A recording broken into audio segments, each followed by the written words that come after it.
Sabi ni Inday mga kababayan kahapon, wala man daw siyang plano na tumakbo sa pagkapangulo.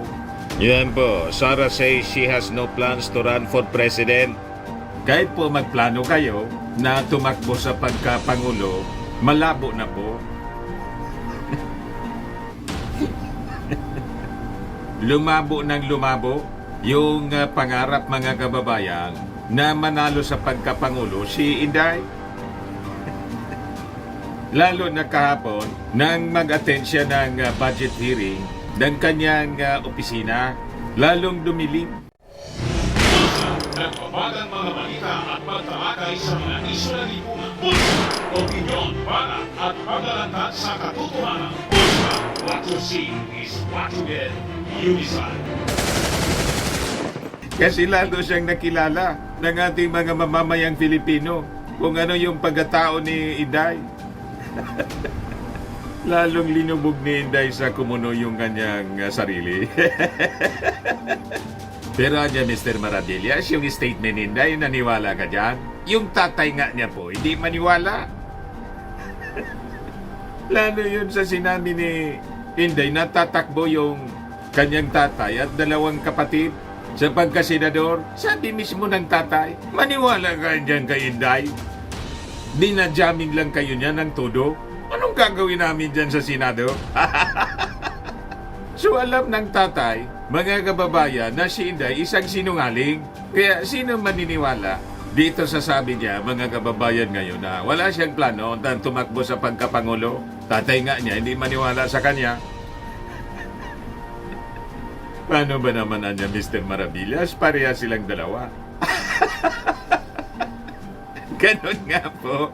Kilala nila yung bawat isa mga kababayan na yung kanilang mga nilalabas na statement po, hindi po reliable and most of the time baliktad. Tama ba?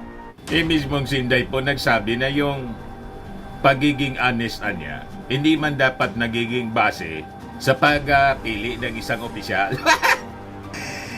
Ganon katindi, mga kababayan. So yun ang sabi rito sa balita. Sara says she has no plans to run for president. Ibigay ko pa rin sa inyo yung istorya, mga kababayan, yung balita, kahit hindi man tayo naniniwala. Anyway, statement niya to na hindi man po kapanipaniwala. So yun yung sabi niya after ng hearing kahapon sa Senado ng kanyang budget, mga kababayan, amounting to 2.37 billion or an 8.05 increase, 8.05% increase. After the hearing kasi, nagpa-press con siya. Tapos, sabi ni Inday, wala niya akong pake kung impeach ako ng Congress. Kasi may mga barkada daw siya sa Congress, na mga congressmen siya, siyempre, yun ang sinasabi sa kanya. Isabi po nag-leadership ng Congress. Wala ba na niyang ganun? Ilang beses na nagsalita yung Kongreso. Ang siging daldal man lang po na may impeachment, si Harry Roque man lang po. Tapos yung mga nausog vloggers, sila man lang ang siging palitaw na may impeachment laban kay Inday. Pero yung Congress po, sabi ni Congressman Erwin Tulfo, kausap ko niya si Speaker Martin. Yan po. But Deputy Majority Leader Congressman Erwin Tulfo said, Speaker Martin Romualdez had confirmed that there were no moves to impeach the Vice President. Nanggagatong lang ng gulo si Harry Roque para makakuha ng sympathy mula sa mga mamamayang Filipino, si Inday. Na gusto na niyang gawing acting president kasi yung ating Pangulong Bongbong Marcos daw bangang. Yan po ang script nila. Ngayon, sabi naman po ni Gabriela Party List Representative Arlene Brosas na ito ang announcement ni Inday should not be taken with a grain of salt. Kasi niya, she could be like her father, si Digong, na nagsabi, hindi siya tatakbo, pero tumakbo. O, diba? Wala nang maniwala sa kanila. Alam na yung strategy po. Ang ginagamit nilang strategy po sa politika, kasinungalingan. Diba? Pagkatapos magsusulat ng libro tungkol sa tunay na kaibigan daw. Butit sabi mga kababayan, yung may latest ngayon, nabasa na kasi ni diniliver na sa kanya yung sabi libro na gustong punduhan ng 10 million pesos. Sa inyo yung full story ng balitang yan, click subscribe muna dito sa ating YouTube channel and hit the notification bell para lagi po kayong updated sa mga kaganapan dito sa ating bansa. Like and share na rin po ninyo ang ating video at huwag na rin po ninyo na skip yung ating mga commercial ads para tuloy-tuloy lang ang pag-unlad ng Bagong Pilipinas. Sa mga nagana po ng malinis and spacious fitness gym, pumunta lang po kayo sa aming Colossal Fitness Gym. We also offer Grab Car Rental with our brand new 2023 model ng Toyota Innova. We also accept booking for those who are planning to travel via PAL, Cebu Pacific, and other airline companies, local and international, and bills payment for Meralco Bills, Aleco Bills, PLDT, etc. Ang Colossal Fitness Gym is located at 3rd floor Security Bank Building, Lanco Business Park, Legazpi City, Albay. For inquiries, look for Gilon Maravillas. Contact number 0966-802-0949. Yan po yung aming Innova. Lagi na pong matao sa amin.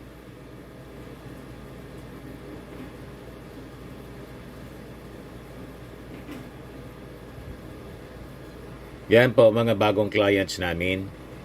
Napakaganda at colorful at napakalinis ng aming gym po. Pati mga foreigners po pumupunta sa amin, mga British tourist po sila dito sa Legazpi. Na-set up na rin po yung aming mga brand new gym equipment.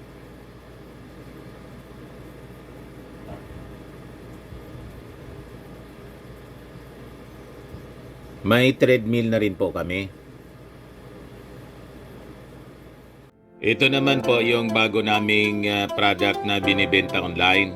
Eye Glow Serum, whitening po siya. Tingnan ninyo yung epekto sa aking anak na architect before and now. Yung mga inquiries po ninyo, dumiretso na lang kayo sa kanyang Facebook account, Riz Maravillas. Ito naman po, Firmax Firming and Lifting Cream, pinapahid po sa mga pulses and affected area. Mainam po sa paninigas ng mga kasukasuan. Ito naman po, Automax Radiant Serum. Sa mukha naman yung application, anti-aging po siya. You will look 10 years younger than your age. Sa mga cancer patients naman po, baka lang gusto ninyo itong itry. Neng siya red mixed fruit drink. Hindi mo po siya gamot, food supplement siya. Kaya lang, gawa siya mga kababayan sa goji berry. Yung goji berry may anti-cancer properties. O ngayon, yung mga inquiries ninyo, dumiretso na lang kayo sa aming messenger sa Facebook para masagot namin agad. Ayos pa? Ayos na ayos niya, Mr. Maravilla. Ayan po, nabasa na ni Risa. Plano niya itong i-realign yung 10 million pesos. Kasi it is inappropriate for an official to use public funds to publish a book. So sabi niya, I think in principle improper. Improper yan, na request na yan. Dahil kung mayroon kang sinulat na libro, kung ikaw sumulat niyan, hindi dapat gamitan ng government funds or taxpayers' money para ipamudmod. Tama. Pagkatapos, ang kwento tungkol sa buhay niya, ang magbabasa yung mga bata. Yan naman po may tuturo ng librong yan, pakinabang ng librong yan, na siya yung author, na hindi man siya po mas mabuting halimbawa sa mga bata. Ano magukuha ang magandang halimbawa ng mga kabataan sa kanya na mahilig siya po makipag-away, mahilig mag-tantrums at magsalita ng mga masasama? Di ba po? Yan sabi po ni Hontiveros, it's a proper item for realignment. So plano niyang tanggalin po para i-realign yung pondo. Sabi ko nga po, dapat isama na yung na-mention niya doon during the hearing na 700 million pesos. Kasi yung item na yon duplication lang, yung pamimigay ng medical assistance, burial assistance, pati yung magnegosyo taday.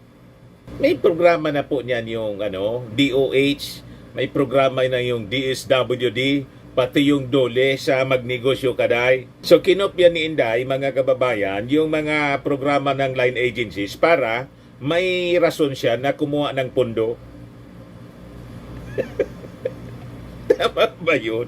So dapat tanggalin na po siya, ibalik na lang po sa dati. Hindi pa nga niya may paliwanag yung 125 million na confidential funds kung saan ginastos. Sabi nga ng iba na mga nag-react na mga netizens po, dapat na niya piso budget lang yung Office of the Vice President. Wala man pakinabang. Tama! Yung sabi po ni Ontiveros, naniniwalaan niya ako that the purpose of the book was to allow the Vice President to introduce herself to children in rural areas. Of course, the book contains the photo of Duterte and a short description on who she is. Yung sabi po ni Ontiveros, yung DepEd niya na dating pinamumunuan ni Inday already struggles on the shortage of textbooks. Kumbaga, yung budget na yon, idagdag na lang sa pambili ng mga libro tulad ng mga math books, science, at iba pang mga kinakailangan, totoong kinakailangan ng mga mag-aral. Hindi yung tungkol sa buhay niya. Kasi wala man na mapupulot na mabuting aral sa buhay niya, yung ating mga kabataan, malinaw po. Baka matulad pa sa kanya, tingalain siya ng mga bata na yung kanyang mga pinagagawa na pagtantrums, papalabas ng mga masasamang salita, yung pagiging palaaway, tama. Di ba? Isa pang isyo, yung libro ni Inday, parang kinopya lang. Plagiarism. Sabi dito po, sabi ni Benji Contreras, isang loyalist, mukhang pariyo ata ang plot ng dalawang libro na to. Yung Oli ni Andy Ronton at ang isang kaibigan ni Sara Duterte Carpio. Parehas po yung presentation. Ayan po, sabi dyan. Oli and Wormy just want to help. Best friends Oli and Wormy have days filled with adventure and hearts filled with kindness. And when they discover a bluebird family living in a damaged tree, they want to help out the best way they can by building the birds a new home. Parehas ng plot ng libro ni Inday, yung Kwago tapos yung Luro. Nasira yung bahay ng Kwago na nasa ituktok ng kahoy na mangga dahil sa masamang panahon sa storm. But when Oli and Wormy, sabi dito sa The Oli, share their gift, the birds don't welcome the new birdhouse quiet as Oli and Wormy had hoped. With a big storm moving, tingnan ninyo, parehas may bagyo, moving in, can Oli and Wormy help get the birds and their chicks to safety before it's too late? Through a unique blend of words and symbols, Oli can be read by the youngest readers and it is a great introduction to graphic novels. Ang author-creator po niyan, si Andy Ronton. Malamang yun ang kinopya ni Inday. Parehas ang plot. Para sa kwentong pambata, mga kababayan ng isip bata. Ito, hindi isip bata. Yung author, yung librong Isang Kaibigan Mga Kababayan, isip bata, yung author, mahilig po magtantrums. Tinatanong ng maayos kung ano yung content, napunta po sa politika, humingi ka niya ng tulong noong pumunta ka sa Davao para manalo. Ilang talo ka na niya? Sinagot na lang ni Risa, 2 niya. Napunta sa politika, malayo yung sagot sa katanungan mga kababayan ni Risa Ontiveros. In-interview si Senate President Chis Escudero. Sabi ni Chis Escudero, may right niya si Senator Risa Ontiveros na magtanong. Kailangan niya, hindi na ako makisali dyan sa away nila. Kasi niya, yun ang sabi ng mga lolo ko. Pag nag-awayan niya, babae o lalaki, huwag kang makisali para hindi ka madamay. Sabi ni Chis Escudero. So malamang, itong Oli po, ang naging inspirasyon ni Inday ng kanyang libro na Isang Kaibigan. Ano tingin po ninyo? Pareho yung kwento. O ngayon, sabi ni Risa, pati yung budget sa ibang mga items, ipopropose niya yung realignment kasi parehas lang ng ibang mga line agencies. And I think pag dumaan po ito sa Congress, we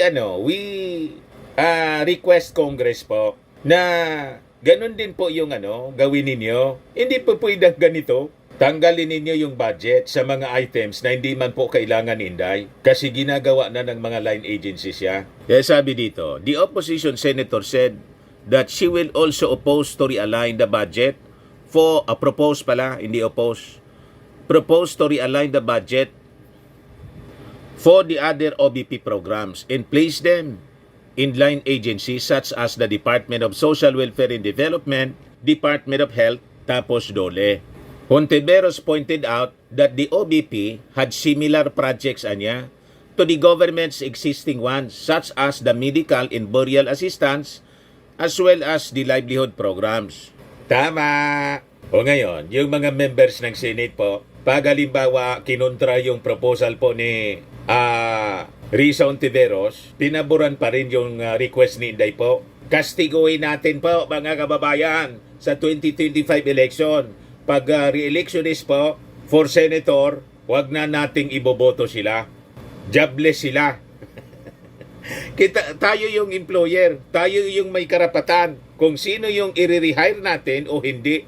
Tama ba? Wala silang karapatan na pangialaman yung ating pera sa hindi tama na pagkakagastusan. So yun ang ating ganti sa kanila. Lintik lang ang walang ganti dito sa mga senador na tuta. Tuta ng mga Duterte. O ngayon, sa issue ng impeachment, may reaction din po si Senate President Chis Escudero. Sabi niya, sa kanyang mga kasamang senador, steer clear of BP Duterte's impeachment talks anya.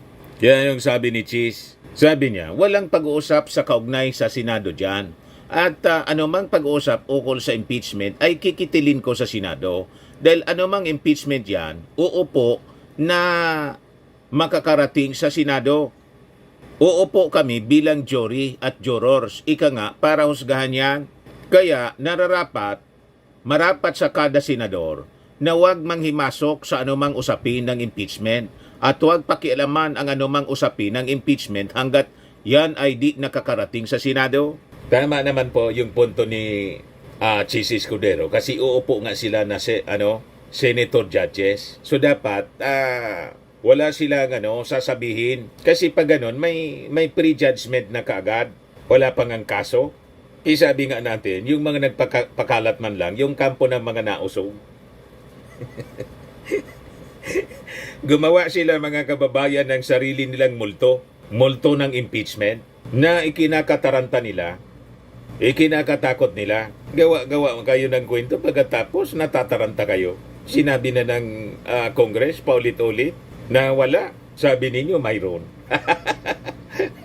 O diba? Pag nainis naman yan yung mga dating kalaban ng mga Duterte, maraming kalaban yung mga Duterte, lalo na yung mga Makabayan Black, baka tutuhanin.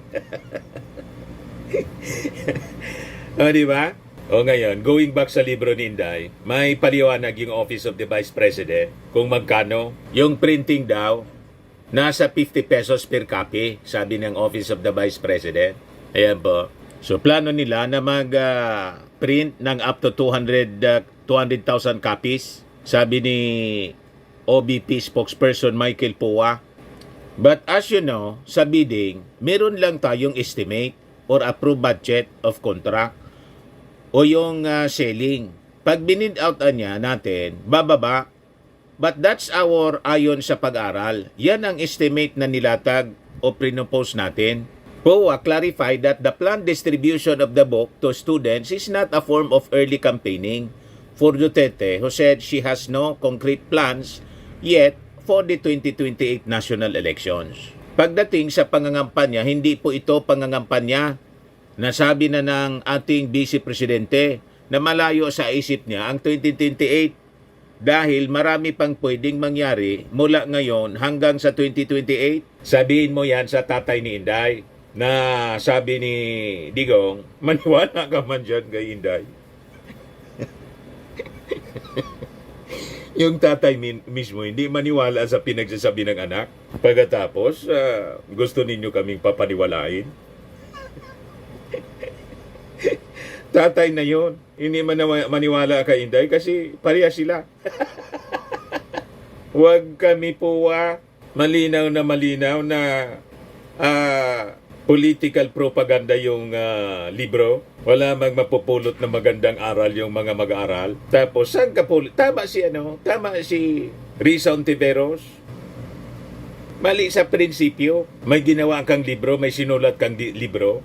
Pagkatapos, papupunduan mo sa gobyerno. Di ba? Malinaw na parang ginigisa tayo mga kababayan sa sarili nating mantika. Huwag kami, Inday.